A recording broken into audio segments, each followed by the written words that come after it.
Dude. Maple loaves. Jason Spezza last night. Remember, like, last week when people were canceling Jason Spezza because he missed an empty net? And it was one of our 2 losses of the year?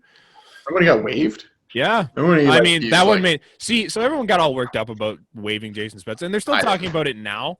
But, like, it made sense. You had to do it because you needed some flexibility, and Jason Spezza's not getting claimed because he's not going anywhere.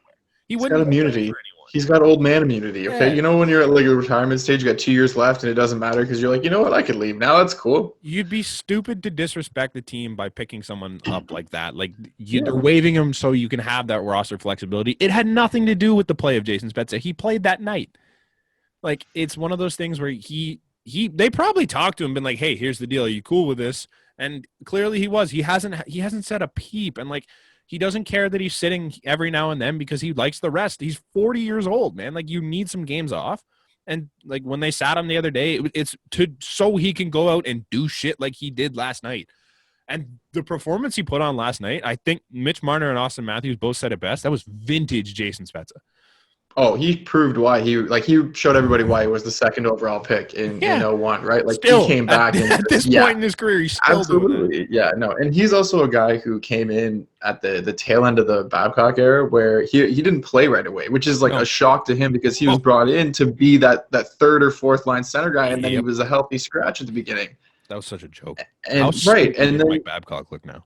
And even still, though, he stuck around. He bought into the system. He said, Toronto's where I want to be. Toronto's where I'm going to play. And if that's what you want. And, dude, that third goal, I don't think that – I can't remember who he walked around, but he had no idea those wheels. Alex Edler. This isn't a guy – like, this isn't some scrub. Like, Alex Edler's been a good D-man. Alex Edler has seen Jason Spezza for how many years? You know, in the Ottawa Vancouver days, things like that. Even with Dallas, like they've seen each other. You know, they've played for years. Like, it's walked him, and then like I don't even know which goal was the coolest. Like the Nick Patan saucer pass, tape to Jason Spezza that he just rips on Thatcher Demko. Yeah, I'm like, where is this coming from? For starters, he outplayed Auston Matthews in a game that Auston Matthews scored 2 goals.